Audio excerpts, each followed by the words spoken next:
श्री भजनलाल शर्मा के मुख्यमंत्री बनने के बाद राजस्थान ने स्वास्थ्य क्षेत्र में अभूतपूर्व प्रगति की है। जी हां, प्रदेश की भजनलाल सरकार लगातार राज्य के लोगों की बेहतर सेहत को लेकर काफी गंभीर है और जन जन तक आधुनिक और सुलभ चिकित्सा सेवाएं भी पहुंचाई जा रही हैं। सरकार की इन पहलों से प्रदेश में स्वास्थ्य सुविधाओं का एक नया दौर शुरू हो चुका है और राजस्थान अब स्वास्थ्य के क्षेत्र में रोज नए कीर्तिमान भी स्थापित कर रहा है। राजस्थान में अब गर्मियों का भी दौर शुरू हो चुका है। गर्मी के मौसम में डिहाइड्रेशन और लू जैसी समस्याओं से बचाव के लिए भी राजस्थान सरकार काफी गंभीर नजर आ रही है। मुख्यमंत्री श्री भजनलाल शर्मा के निर्देशों के बाद प्रदेश भर में गर्मी के मौसम में आम जन को बचाने की कवायद भी शुरू हो चुकी है। हीट वेव और डिहाइड्रेशन से बचने के लिए प्रदेश के सभी अस्पतालों में ORS कॉर्नर भी स्थापित किए जा रहे हैं।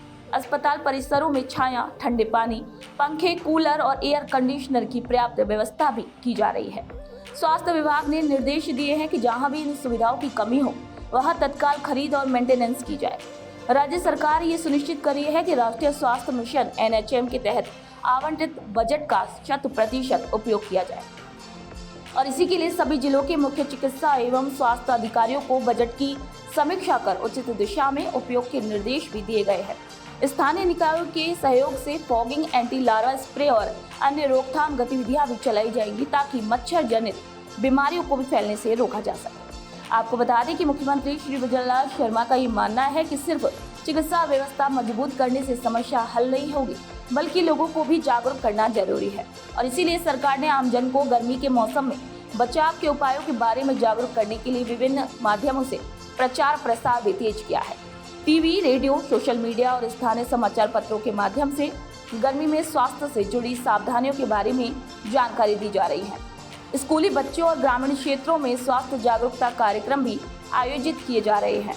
पेयजल व्यवस्था को दुरुस्त करने के लिए जल विभाग को भी निर्देशित किया गया है। आपको बताया कि मुख्यमंत्री श्री भजनलाल शर्मा सरकार विभिन्न योजनाएं आमजन के स्वास्थ्य और सुरक्षा को सुनिश्चित करने के लिए लागू की गई है। मुख्यमंत्री श्री भजनलाल शर्मा चिरंजीवी स्वास्थ्य बीमा योजना, इस योजना के तहत प्रत्येक परिवार को 25 लाख तक का कैशलेस इलाज प्रदान किया जाता है। मुख्यमंत्री श्री भजनलाल शर्मा निःशुल्क दवा योजना, सरकारी अस्पतालों में जरूरी दवाएं और परीक्षण निःशुल्क उपलब्ध कराए जा रहे हैं। मुख्यमंत्री श्री भजनलाल शर्मा निःशुल्क जांच योजना, इस योजना में 100 से अधिक तरह की पैथोलॉजिकल जांच बिना किसी शुल्क के की जाती है। आपको बता दें कि इसके अलावा राजस्थान स्वास्थ्य मिशन राज्य भर में सुपर स्पेशलिटी अस्पतालों का विस्तार किया जा रहा है ताकि लोगों को उन्नत चिकित्सा सेवाएं भी मिल सके। नमस्कार, मैं हूं लीजा और सुजस के खास कार्यक्रम आयुष्मान राजस्थान में आप सभी का हार्दिक स्वागत है। श्री भजनलाल शर्मा के मुख्यमंत्री बनने के बाद राजस्थान ने स्वास्थ्य क्षेत्र में अभूतपूर्व प्रगति की है। राजस्थान में अब गर्मियों का दौर शुरू हो चुका है। गर्मी के मौसम में डिहाइड्रेशन और लू जैसी समस्याओं से बचाव के लिए और मौसमी बीमारियों ने इन सभी से निपटने के लिए राजस्थान सरकार लगातार गंभीर नजर आ रही है। चिकित्सा विभाग भी आम जन की सेहत का ख्याल रखते हुए अपनी सेवाएं दे रहा है। इसी चर्चा को आगे बढ़ाने के लिए हमारे साथ जुड़े हैं चिकित्सा प्रशासन से अतिरिक्त निदेशक रूरल हेल्थ से डॉक्टर प्रवीण असवाल जी। आपका बहुत बहुत स्वागत है हमारे साथ। सर्दी के दौर से अब गर्मी में हम एंट्री कर चुके हैं। अब जिस तरीके से लगातार मौसम में बदलाव देखने को मिल रहा है, तो ये मौसमी बीमारियों का जो प्रकोप है आम जन को बेहद प्रभावित कर रहा है। क्या लगता है कि अभी कौन सी ऐसी बीमारियां हैं जो सबसे ज्यादा आम जन को प्रभावित कर रही है? ये बड़ा महत्वपूर्ण प्रश्न है क्योंकि आने वाला समय हमारा गर्मियों का मौसम है और हमें ये ध्यान रखना चाहिए कि पिछले वर्ष लगभग 78 साल की गर्मी का रिकॉर्ड टूटा है, यानी अधिक गर्मी रही है जी। और हम ये भी जानते हैं कि ग्लोबली पूरे विश्व में गर्मी के बढ़ते प्रकोप, ग्लोबल वार्मिंग को सभी देशों में यूनाइटेड नेशंस ने एक गंभीर इशू माना है जी। तो हम मूल बात की यदि करें कि आने वाली तेज गर्मी के मौसम में बैक्टीरियल इन्फेक्शंस प्रोलिफरेट ज्यादा होते हैं, यानी इनकी संभावना ज्यादा होती है। सर्दी में वो कम होते हैं, सर्दी में वायरल इन्फेक्शन ज्यादा होते हैं। इसीलिए हम कहते हैं कि ताजा खाना खाएं, घर का बना हुआ खाएं, खाना पीना खाएं, बाहर का कम से कम खाएं। बाहर की सड़ी गली या खुली चीज जिसके ऊपर इन्फेक्शन होने का ज़्यादा खतरा, वो नहीं खाएं, क्योंकि गर्मी के मौसम में इनके बैक्टीरियल इन्फेक्शन जल्दी प्रोलिफरेट होने के कारण, संक्रमित जल्दी होने के कारण इन्फेक्शन होने का खतरा रहता है। साथ ही जो हमने बात की कि गर्मी तेज होती जाएगी अब आने वाले समय में, तो लू लगना और जो गर्मी के हीट स्ट्रोक के जो केसेस आते हैं उनका भी हमें ध्यान रखना है ताकि हम उससे बचाव कर सकें। जी डॉक्टर प्रवीण, एक सवाल ये भी है कि एक समय था जब लोगों को मलेरिया का खतरा ज्यादा रहता था, मलेरिया की चपेट में ज्यादा लोग आते थे, लेकिन अब पहले की तुलना में अब डेंगू के कई ज्यादा केसेस जो हैं अब ज्यादा देखने को मिल रहे हैं। तो क्या कुछ कारण है और इससे बचाव किस तरीके से किया जा सकता है? हालांकि मुख्यमंत्री जी के द्वारा लगातार इस क्षेत्र में काम किया जा रहा है, स्वास्थ्य सुविधाओं को बेहतर बनाया जा रहा है, तो इन सबसे कैसे जो है निपटा जाए? जी, ये बड़ा महत्वपूर्ण है और जैसा कि आप बता रहे हैं कि सरकार के निर्देशों के क्रम में मलेरिया और डेंगू मच्छर से होने वाली सभी बीमारियों के लिए राष्ट्रीय स्वास्थ्य कार्यक्रम national vector borne disease control programme संचालित है। मलेरिया के केसेस और डेंगू के केसेस हमारे यहाँ होते हैं, लेकिन मलेरिया के केसेस में लगातार पिछले साल भी गिरावट आई और इस साल भी अभी गिरावट हम देख रहे हैं, और डेंगू के केसेस भी इस साल गिरावट है। और जो हमें निर्देश सरकार से प्राप्त हुए, जिनकी क्रम में हमने विभिन्न गतिविधियां, एंटी लार्वल एक्टिविटी और अडल्ट एक्टिविटी और कम्युनिटी का एंगेजमेंट किया, उसकी वजह से ये हमें देखने को मिल रहा है। और जहां वाटर बॉडीज होती हैं, यानी मच्छर के पनपने की संभावनाएं होती हैं जी, वहां इन रोगों के बढ़ने की संभावना होती है। तो हमारी कोशिश ये रहती है कि वाटर बॉडीज को, जल स्रोतों को या तो उपचारित किया जाए या उन्हें खाली कराया जाए ताकि मच्छरों के पनपने की संभावना कम हो। और इसी क्रम में मैं आपको ये भी बताना चाहूँगा कि 1 अप्रैल से हम मलेरिया क्रैश प्रोग्राम मना रहे हैं। उसका मूल उद्देश्य ये रहता है कि अब चूंकि गर्मी पड़ने लगी है तो ये सही समय है कि हम मच्छर की संख्या को, उसके घनत्व को कम कर दें, ताकि बारिश के मौसम में जो मच्छरों के बढ़ने की ज्यादा संभावना होगी वाटर पॉकेट्स बनने के, वो हम अभी से तैयारी कर लें तो हम कम कर पाएंगे। तो लगातार ये जो मौसमी बीमारियां बढ़ रही हैं, तो डॉक्टर साहब अभी अस्पतालों की बात करें, कतारें लग रही हैं, मरीजों की संख्या बढ़ रही है, तो अब तक आंकड़े कुछ होंगे कि कितने मरीज जो हैं अब तक आ चुके हैं लगातार, क्योंकि भीड़ तो लगातार देखने को मिल रही है, तो कुछ ऐसा आंकड़ा कि प्रतिदिन कितने मरीज जो हैं अस्पताल में आ रहे हैं? जी, यदि हम आंकड़ों की बात करें तो डेंगू पिछले साल की तुलना में अभी 400 की तुलना में लगभग 200 के करीब ही है, और इसी प्रकार मलेरिया के केसेस भी पिछले साल की तुलना में आधे ही। हालांकि चिकनगुनिया के केसेस कुछ बढ़े हैं, यद्यपि हमें ये जानकारी होनी चाहिए कि चिकनगुनिया में गंभीरता या डेथ रिपोर्ट नहीं होती है। जनरली उसमें हम ये नहीं कहते कि चिकनगुनिया में कॉम्प्लिकेशन अराइज होता है, लेकिन हमें इसमें भी सावधानी की जरूरत, चिकनगुनिया में भी सावधानी की जरूरत इसलिए है क्योंकि चिकनगुनिया का जो एडीज मॉस्किटो है, मच्छर है, वो ही डेंगू भी फैलाता है। इसलिए हम पूरी तैयारी के साथ 1 अप्रैल से ये क्रैश प्रोग्राम संचालित करने वाले हैं ताकि मच्छर की संख्या को कम कर सकें और रोगों से बच सकें। जी डॉक्टर साहब, आपने चिकनगुनिया की बात की, तो कई बार लोगों को ये पता ही नहीं चल पाता है कि उसके शरीर के अंदर इस तरीके के सिम्टम्स हैं कि वो चिकनगुनिया से ग्रस्त है, मलेरिया से ग्रस्त है, डेंगू से ग्रस्त है, तो पहचान कैसे की जाए? क्या कुछ इसके लक्षण रहते हैं? जी देखिए, ये सबसे महत्वपूर्ण बात है कि आम जन को यदि कोई भी लक्षण आए, विशेषकर यदि बुखार आता है और उसमें वो विलंब करता है, तो उसे भी परेशानी होती है और फिर ऐसी नौबत भी आ जाती है कि या तो भर्ती करना पड़े या गंभीरता के पॉइंट ऑफ व्यू से उसे अधिक ट्रीटमेंट की, उपचार की आवश्यकता पड़े। तो सबसे महत्वपूर्ण बात है कि यदि हाई ग्रेड फीवर आता है, यदि बुखार तेज आता है, सिर दर्द होता है, जोड़ों में दर्द होता है, तो ये डेंगू और चिकनगुनिया के मिलते जुलते लक्षण होते हैं।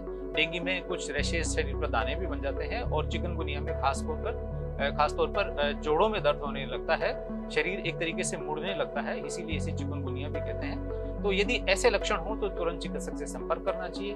और ये हम सबको मालूम है कि सरकार में निःशुल्क दवा और निःशुल्क जांच की और निःशुल्क परामर्श की सुविधा है, इसलिए हमें एक बार चिकित्सक से, अधिकृत चिकित्सक से परामर्श लेने में विलंब नहीं करना चाहिए। जी बिल्कुल, आपने सही बात कही डॉक्टर साहब की मुख्यमंत्री श्री भजनलाल शर्मा के द्वारा जिस तरीके से अथक प्रयास किए जा रहे हैं चिकित्सा के क्षेत्र में, स्वास्थ्य के क्षेत्र में आमजन का ख्याल रखा जा रहा है, तो सुविधाएं ऐसी हैं कि निःशुल्क टीकाकरण भी है, दवाइयाँ भी निःशुल्क वितरित की जा रही हैं, लेकिन कई बार ऐसे भी मामले सामने आते हैं कि लोग घरेलू उपचार के नाम पर आसपास के जो भी जहाँ से दवाइयाँ खरीदी जा सकती हैं, मेडिकल स्टोर होते हैं, वहां से अपने हिसाब से कोई भी दवाइयाँ खरीद लेते हैं। तो क्या वो अपने अनुरूप चिकित्सा अपने आप को देना, अपने हिसाब से दवाइयाँ लेना, क्या वो सही है?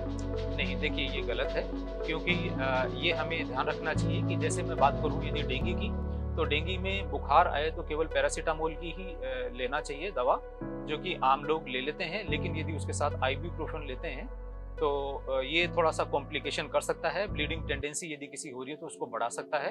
तो स्वयं से चिकित्सा करना ये गलत है।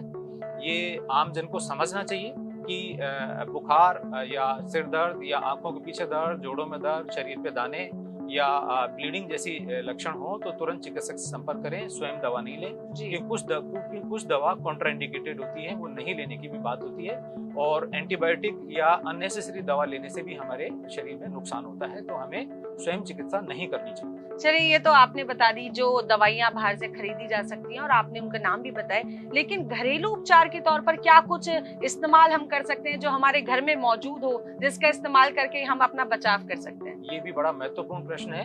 डिहाइड्रेशन या मच्छर से होने वाली बीमारियों में सबसे जरूरी है कि हम तरल पदार्थ पीते रहें, रेस्ट करें, घर का बना हुआ खाना लें, थोड़ा थोड़ा करके बार बार खाएं और चिकित्सक को दिखाएं, स्वयं दवा नहीं लें। और जैसा चिकित्सक द्वारा दवा और जांच लिखी गई है, बताया गया है, उसका अनुसरण करें और फॉलोअप करें, बताएं कि साहब उनको फायदा आ रहा है या नहीं आ रहा है, या कोई कॉम्प्लिकेशन और आ गए हैं तो उसका निराकरण भी कराएं, लेकिन स्वयं चिकित्सा नहीं करें।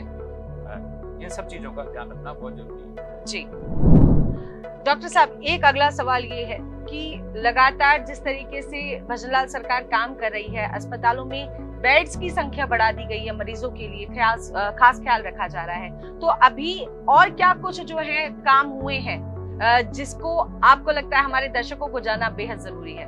बिल्कुल, ये बड़ी महत्वपूर्ण बात है, क्योंकि हम जानते हैं कि सीजनल डिजीज जो मौसमी बीमारियां हैं उनका प्रकोप हमें परेशान करता है। इसलिए निर्देश है सभी चिकित्सालयों में, अस्पतालों में कि सीजनल डिजीज से प्रभावित रोग, चाहे वो उल्टी दस्त हो, चाहे वो लू लगने के केसेज हों, हीट स्ट्रोक के हों, डेंगू मलेरिया के हों, उल्टी दस्त आदि किसी के भी हों, सीजनल डिजीज के लिए कुछ बेड आरक्षित रखे जाएं। और ऐसा सभी अस्पतालों में प्रोविजन है ताकि मौसमी बीमारियों से प्रभावित मरीजों को कोई परेशानी नहीं हो और उनका समय रहते उपचार किया जा सके। मौसमी बीमारियों की हम बात कर रहे थे, तो क्या लगता है कि इन मौसमी बीमारियों का असर कब तक देखने को मिलता है और कब तक जो है इससे उपचार लेने के बाद इंसान स्वस्थ हो सकता है? देखिए, जैसे लक्षण हो वैसे चिकित्सक से संपर्क करना चाहिए। और जैसा कि हम बात कर रहे हैं, अब आने वाला समय बैक्टीरियल इन्फेक्शंस का है, तो और ये मच्छर से होने वाली बीमारियों का भी है, तो जो लक्षण आए और जो ट्रीटमेंट दिया जाए, जिसमें जनरली जो भी उपचार दिया जाए वो जितने समय के लिए दिया जाए, अक्सर होता ही है कि 5 या 7 दिन के लिए दिया गया है जी। तो 2 या 3 दिन में यदि फायदा आता है तो लोग उसे ट्रीटमेंट को बंद कर देते हैं जी। जो कि एक तकनीकी रूप से गलत है।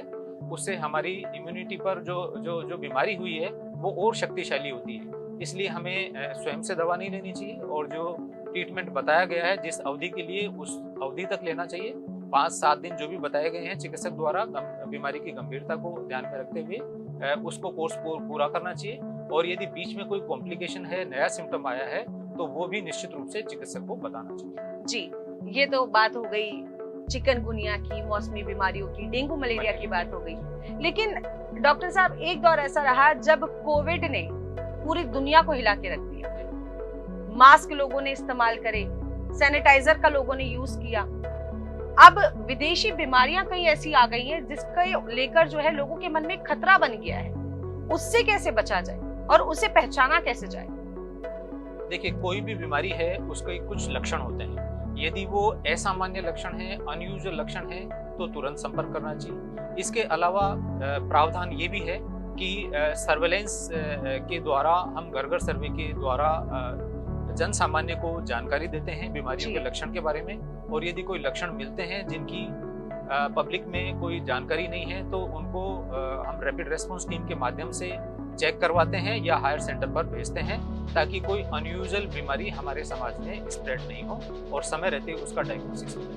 और इसके लिए हम एक real time portal IHIP integrated health information platform, जिसमें रियल टाइम यानी जिस दिन लक्षण आया है उसी दिन उसकी एंट्री करके और प्रदेश स्तर पर पूरे प्रदेश के स्थिति को हम किसी भी क्षण देख सकते हैं। जी, मुख्यमंत्री श्री भजनलाल शर्मा लगातार चिकित्सा के क्षेत्र में डॉक्टर्स की नियुक्ति लगातार कर रहे हैं, चिकित्सा सुविधाओं को बेहतर बना रहे हैं, तो क्या कुछ कहेंगे भजनलाल सरकार के लिए?